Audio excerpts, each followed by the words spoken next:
All righty, let's go ahead and begin. Good to see everyone this morning. If you'll turn in your Bibles to Luke 19, Luke chapter 19. I want to welcome everyone online, and we're going to go ahead and get started today. We have a special blessing in worship today. Sister Chi Aquinye will be with us. Those of you that are not familiar with Chi yet, she has been a long time ministry partner and mentor for this church. And her focus of ministry is in Nigeria, outside of Harcourt, Nigeria. But boy, Chi is one of those people that everyone should have a Chi in their life. You will be better for it. So if you don't know her yet, don't be shy about just walking up and introducing yourself to her. Just don't be shy about that. She will enjoy that greatly. I hadn't known Chi very long, and I thought to myself, she could run a country. She is that gifted, and yet she has chosen to build a world. That's what she's chosen to do. Oh, long-time relationships and long-time love, but that is the truth. What I just said to you is the truth. Okay, wrong book. I want to read a quote in a book that was published some years ago. The title of the book is Broken but Beautiful: Why Church is Still Worth It. Okay, very attractive to me, very meaningful book, written by a colleague of mine that I respect. But one of the things that he does in the book very well, and I actually had a conversation with him 2 weeks ago as I was preparing for today about his book, and he... you can't see it, but I did underline a few things in the book, like all of the page. It was that meaningful to me. But I want to give you the context. The context is, what do you do when religion isn't doing a good job representing God? What do you do? Right? And religion isn't the only institution that can get hit pretty hard by this, because this happens in education, where a beloved professor or administrator, something terrible is exposed about them, and students and proteges are really rocked by those moments. I can remember in middle school, I went to a middle school in Portland, Oregon, a public middle school, and we had 1,100 students in 2 grades, 7th and 8th grade. But one of the students, his dad was a really well-known judge in Portland, very well-known judge. And then this kid gets in massive trouble. Had he been of age, he would have been arrested for a few felonies.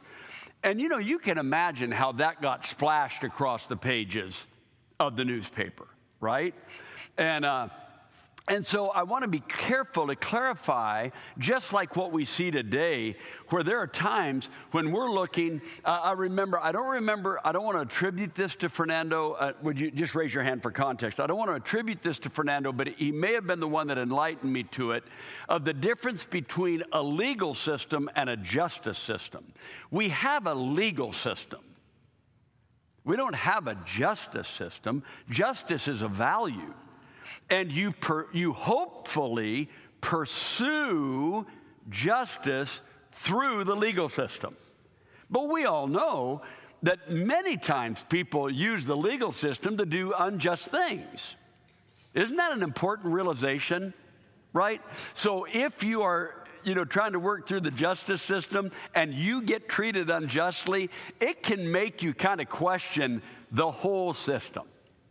You see, so what I want to clarify is that church isn't the only, I hate to use the term, but institution that can have a credibility problem when it doesn't represent God well. Okay, I just want to clarify that, okay? But one of the things that I have learned over these many decades of ministry and wonderful decades here in Atlanta is that sometimes when people have had a bad run-in with a bad police person, if someone's trying to break into their house, they still call the police. And you know why? Because they're hoping the one that responds is a good one. Right? You feel what I'm saying? So even though you had a bad experience, you're still hoping for the good experience, right? Recently, I was with a person from our church, with them at a hospital situation, and their night nurse was not a great one, and their next morning nurse was not a great one. They went 2 for 2 on that. And that was unfortunate. But I reminded them that their specific nurse is one of many on the floor, and the likelihood is that several of the other nurses you will meet will be wonderful.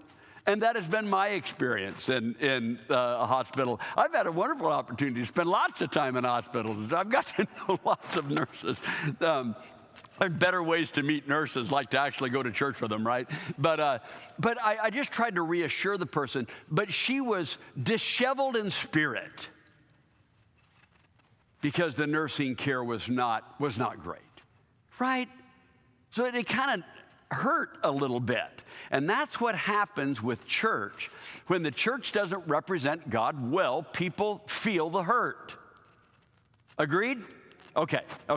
So with that context, I want you to read this note that Dr. Conway puts in his book. From Psalm 137, by the rivers of Babylon we sat and wept when we remembered Zion. There on the poplars we hung our harps, for there our captors asked us for songs. Our tormentors demanded songs of joy. They said, sing one of the songs of Zion. But how can we sing the songs, O Lord, in a foreign land? Well, certainly not to the depths of their experience. I felt a profound disorientation because life simply is not as it should be. To borrow a phrase from John Steinbeck, I felt east of Eden.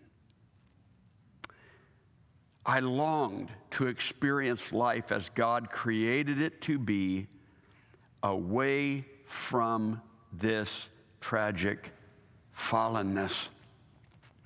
I longed for heaven, but too much of life felt like hell. How could I sing songs of joy on Sunday morning when families experienced so much pain? How could I plan lessons on the Bible when so many experienced drug addiction, abuse, and cancer? How do you live a life of faith, hope, and love in the midst of exile? Isn't that well written? And doesn't it capture the tension within us, right? So in Luke 19, we have this super famous story of Zacchaeus, right? The wee little man, right? So I'll begin reading in Luke 19, and I'll begin in verse 1. As Jesus entered Jericho and was passing through, a man was there by the name of Zacchaeus. He was a chief tax collector and was wealthy. He wanted to see who Jesus was, but being short in stature, he could not because of the crowd. So he ran ahead. He climbed a sycamore fig tree in order to see Jesus, since Jesus would be passing that way. When Jesus reached that spot, he looked up and he said to him, Zacchaeus, come down immediately. I must stay at your house today. So he came down at once, and he welcomed Jesus gladly. But when all the people saw this, they began to mutter, "He's gone to be the guest of a sinner." But Zacchaeus stood up and said to the Lord, "Look, Lord, here and now I give half my possessions to the poor. And if I've cheated anybody out of anything, I will pay back 4 times the amount." Jesus said to him, "Today salvation has come to this house, because this man too is a son of Abraham. For the Son of Man came to seek and to save that which was lost." Now, before we dive into kind of exegeting this passage a little bit, at your table, just a show of hands real quickly, is there someone at every table that is familiar with this passage? I really do want to see a show of hands to make sure there's someone at every table that's familiar with the passage. Okay? Very good. So what I want you to do first, and you might have to invite someone nearby you to join your table so that their conversation is riveting. Just share what stands out to you. You know, this isn't your first time to read this, but I do want to invite everyone to a table with multiple people. Just share what stands out to you, and then we'll come back and kind of dig in a little bit, okay? All right, go ahead.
All righty. All righty. The discussions are going well. Now I want to add a note. I want you to look at verse 9. Verse 9. Because what Jesus does throughout his ministry at tables is he reorients identity. What Jesus does throughout his ministry at tables is he reorients identity. Now, I'll give you an example from earlier in Luke. You can read this on your own for the sake of time. Please let me summarize it for now. But in Luke 7, Jesus goes to this Pharisee's house, this religious leader. There's a big banquet in Jesus' honor, at least ostensibly, right? But a woman comes into that banquet who has this terrible reputation in town. She's painted herself through her actions in this kind of with this reputation of immorality. She comes into that banquet, stumbles over to Jesus, falls at his feet, as far as we know, speechless, but weeping. And she's just weeping and drenching his feet, so much so that there's enough wetness on his feet to wash his feet with her hair.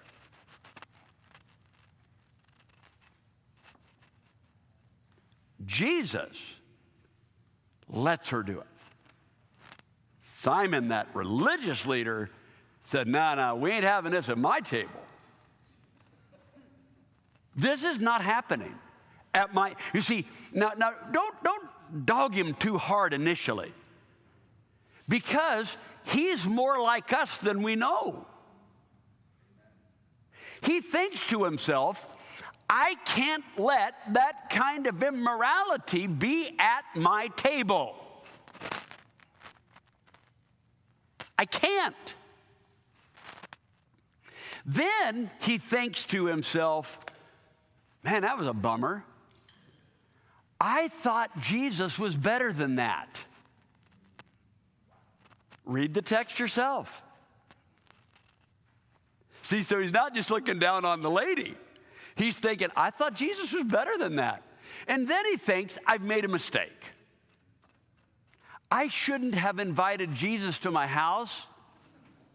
Because if I don't publicly question him, people are going to question my reputation. I'm going to lose standing if I don't rebuke Jesus for letting this immorality at my table. You see the connection of the dots? You see that? So Jesus, this is great. This is such a great part of the Bible. The Bible says, Jesus looked at the woman and spoke to Simon. Isn't that cool? So he sees her. And then he says, this is what he does. Ready? He does this. He says, remember, he's looking at the woman. This is in your Bible. But he spoke to Simon. And this is what it says. It says, do you see this woman? Who is Jesus looking at? The woman. So what is the woman feeling? She's being seen. What is she used to feeling? Not being seen. Right? Then Jesus, still looking at her, says to Simon, you know, when I came in your house, I was taking notes. You are terrible at our social table manners. Read it for yourself. Some of you have already jumped ahead. He says, you were supposed to wash my feet, and you didn't. You didn't even perform table manners. But she couldn't stop washing my feet with her tears and kissing my feet.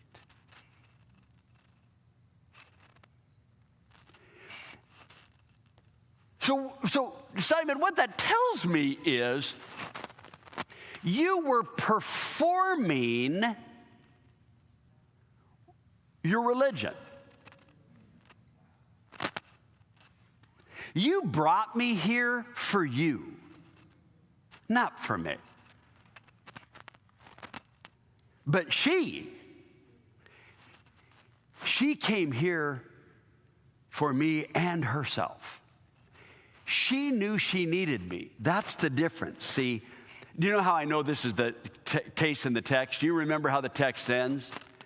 It says that the person that's forgiven much loves much. The person that's forgiven little loves little. And so, see, Simon he's not even sure he actually needs Jesus. He's got him around, but he's not sure he actually needs him. It's like a signed check that he never cashes because he didn't really need the money. Simon thinks he hasn't sinned bad enough that he'd really need to fall at Jesus' feet and just kind of cry it out.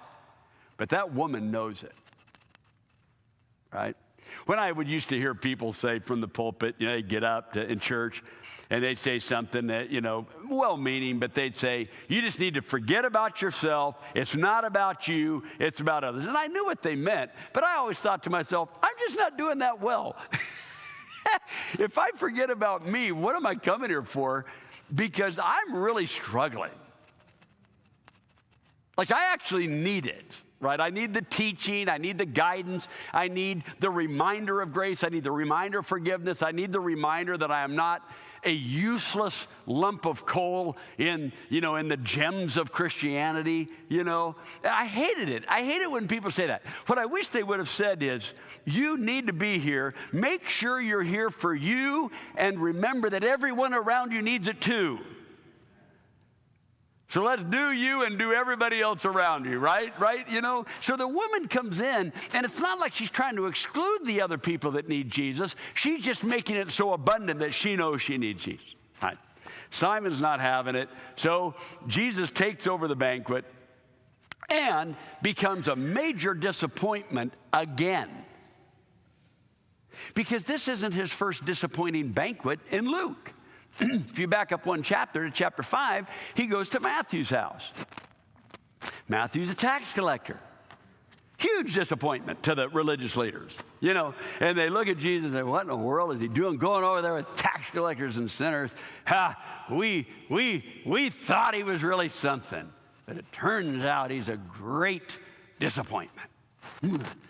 And Jesus even later says, your friends talk too much. I've heard what you say about me behind closed doors, that, that he's a drunkard and a glutton and a friend of tax collectors and sinners. Jesus says, I've heard what you say about me. I know what you say about me. He said, but see, I go to tables because tables are where the kingdom can get traction. So if you fast forward to Zacchaeus and look at verse 9, what does Jesus say about Zacchaeus in verse 9? It's right in there. So I'm not actually going to say it for you. I want you to, read it in your Bible, and then someone just say it out loud. What did Jesus say about Zacchaeus in the presence of everyone? Say it again. This man too, T-O-O, is a son of Abraham. What does T-O-O mean? What's the difference between T-O-O and T-O, right? What T-O-O mean? Also. What did all the people around think? We're the children of Abraham. What did they think of Zacchaeus?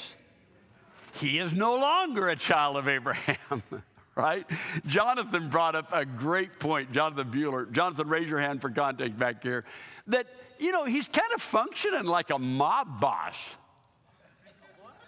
Like a mob boss. He's extorting from his own people. He's stealing from his own people.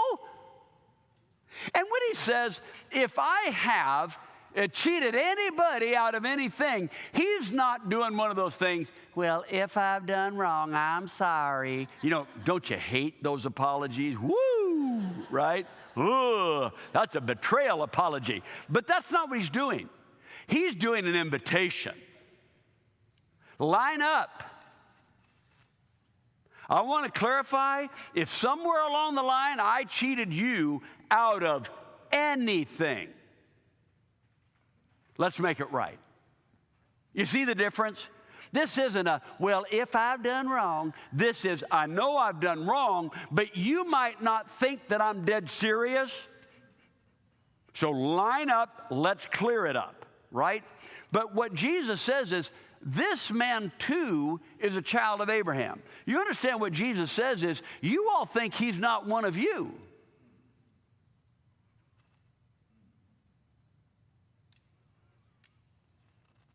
And therein lies the problem. You think he's not one of you.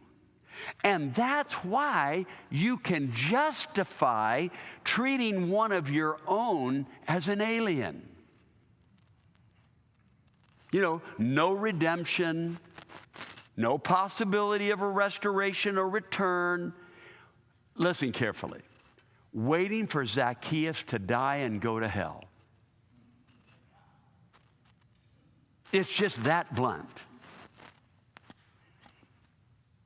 But when Jesus says this man too is a child of Abraham, I love that phrase. Because Jesus is saying, you see, if you guys had sat down and ever had dinner with this brother, you could have looked into his eyes long enough to realize that there's a child of Abraham still down inside there, inside a man that's made a lot of mistakes. What about that woman at Simon the Pharisee's house? If y'all had just sit down long enough and look through the tears in this woman's eyes, you'd see a little girl that never intended for her life to go like this. Now are we resonating with one another a little bit? Are we yet resonating with each other a little bit? Not just about ourselves, that inside of us is a person who hasn't been everything they hoped they would be. But then at our tables are people who have not been everything they hoped they would be, and they love someone who's kind of on the outside of the table of fellowship. Now here's the other thing I think is fascinating. He hasn't made things right yet. He's just promised to. So Jesus says, well, yeah, he's a child of Abraham. Well, I'll wait till I see it. And God says, all right, I'll do the same thing for you. He did say earlier in Luke that the way you judge others is how I'm going to judge you. He did say that earlier in the same book. So God says, oh, we're working on works righteousness. I offered you Jesus, but you decided to go back to works righteousness, and you want me to determine your heaven and hell on how well you keep the law. Okay. I mean, I gave you Jesus. I felt like that was the better option, but apparently you're looking at Jesus, you're kind of disturbed by him too. You're disappointed in my son. So you want to go back to your own works. And you're like, well, if you're going to put it that way, God says, I came to earth to put it that way. That's what I came for, was to put it just like that, right? So, yesterday, I saw a friend of mine post something on Facebook that I wish he wouldn't have posted. But he did. And I decided not to respond, which was a good decision. And I don't always make that good decision, but I did this time. But he posted something on Facebook, made me pretty upset. And I'm going to tell it to you because it fits this profoundly, all right?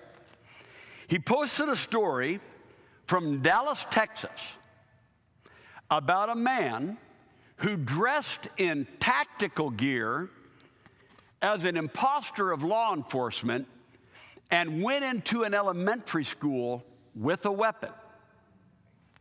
This happened. You can look it up yourself. I mean, this happened either yesterday, it must have been the day before yesterday, or yesterday, one of the two. It has to be the day before yesterday, like Friday, okay? Look it up yourself. This happened. This is not fake news. It happened. But 2 news outlets illustrate this morning's lesson. One news outlet, Iraqi-born naturalized citizen busted at Zwink Elementary in Klein, Texas. Iraqi-born naturalized citizen busted at Zwink Elementary. That was the headline of one Dallas news outlet. Okay? Second Dallas news outlet. I have them for verification. I went to both outlets to check them out myself. Armed Texas man in tactical gear arrested after going into elementary school. Iraqi-born naturalized citizen, headline 1. Headline 2, Texas man. You understand those are intentional. And they're different. So my friend posted the first one. Iraqi-born, right? Naturalized citizen goes into elementary school, right? With a gun, right? And then his commentary was, they are already among us. That was his commentary. They are already among us. Are you tracking with me for why I'm telling this story? Okay? The other one said, Texas man did such and such. Now, because I went ahead and followed up on this, here's why the second one is more accurate in about 10,000 ways. Catch this. You want to know what the parents were really concerned about? Some of you have already read the articles. This was the 3rd gun-related incident in the same small district in the same week. Yeah. 2 of them were students. And both of those weapons were in the school. One of them was discharged. So you see what the parents are. The big story to the parents isn't Iraqi-born naturalized citizen. The big story to the parents, because I'm not making this up. Go read it yourself. I always want you, please know that I'm not going to waste your time with something that you can't go find on your own and sort out on your own. What the parents want to know is, why is our school not safe? Because you understand that the 2 kids that took guns in there were born there. So they don't care if this guy's an Iraqi-born naturalized citizen because the other 2 were born there. That is not their concern. Their concern is, how are guns getting into the schools where our kids go to school, right? You follow? So why would someone post a news outlet, Iraqi-born naturalized citizen? And then why would my friend get caught in that whirlwind and say, they are already among us, when the us includes the other 2 gunmen? Okay? So you see the challenge that we work with there, right? So when I look at my family, right, the in-laws and the outlaws in our family mix a lot. Susan and I last week had the opportunity to, and the necessity to go back out to Colorado to assist my mom in some really important transitions in her life. And while we're there in that small town, okay, we found a Vrbo. There's one. If you look it up, there's one Vrbo in town. It's my aunt's old house. My aunt passed away, and now it's a Vrbo. And we stayed in the house. I lived in that house when I was a little kid in the 4th grade. Our daughter and all of our kids, our daughter went with us. They all stayed there when they were kids at that house. It was kind of interesting to go back and stay in a house of our childhood that is now a Vrbo. But it's the only one in Gateway. It's the only one. But I remember these people. I know how they live. I know things they've done. I know which one is closer to the woman at the well in John 4 than most in that town. I mean, we know. And you know what they're still doing? They're still putting out headlines of us and them. And are you kidding me? They've lived in this canyon since 1896. They are not going anywhere. And they need each other. So Susan and I go to this little tiny grocery store. And it serves up groceries and gossip. You know, it serves up both. A little more gossip than groceries, but it serves up both. So this guy at the counter, we engage this guy at the counter, and we start talking along there, you know. And he hesitates to tell us which part of our family he married into.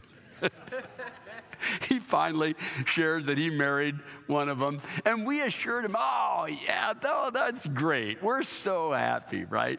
And when, you know, I made sure he knew that, you know, I was Rowena's son, and I thanked him because he also works at the fire department, and I thanked him for all their care, this little volunteer fire department. I thanked him for all their care. And how did he say it? He says, we're just trying to get her to like us. Yeah, we're just trying to get her to like us. My mom will be 90 in November, but she's a force to be reckoned with. And we got so tickled by that. But you know what? Every time the bottom falls out for someone in that canyon, someone's there right underneath them. No one lands on their back on the ground.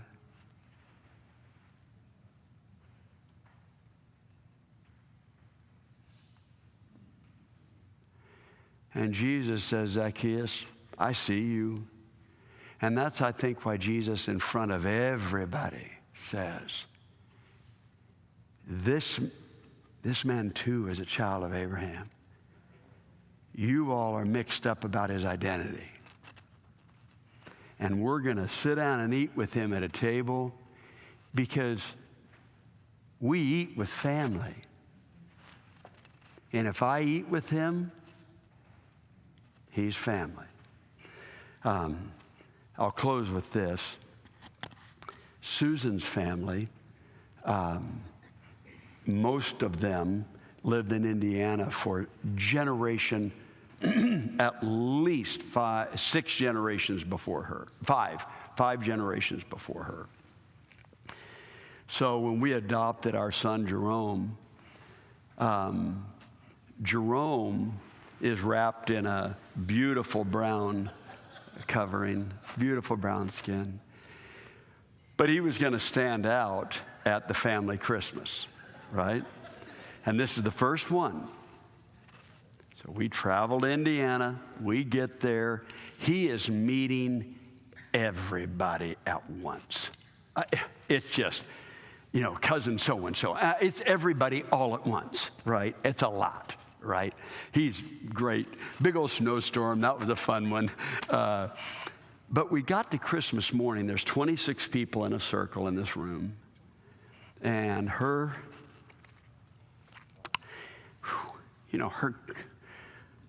grandmother walks in. She's in her early 90s. She's the last one in the room. And she walks toward the couch where our kids are sitting. And she goes like this. And that meant scoot over. And then she sat down next to Jerome, and she took his hand, and she held it during Christmas. And she's the matriarch. So what she's letting everybody know is whatever you thought this family is, and whoever you thought he is this family, and this family is him, and you'll all have to learn how to live into that reality. When we went to Colorado for the first time, it was going to be similar. It was about 6 months later. My mom went house to house, and she put people on notice. And a few of you in here know Rowena runs red hot. And she put people on notice, and she said, if one word comes out of your mouth, there will be hell to pay. And her ways are a little more gruff.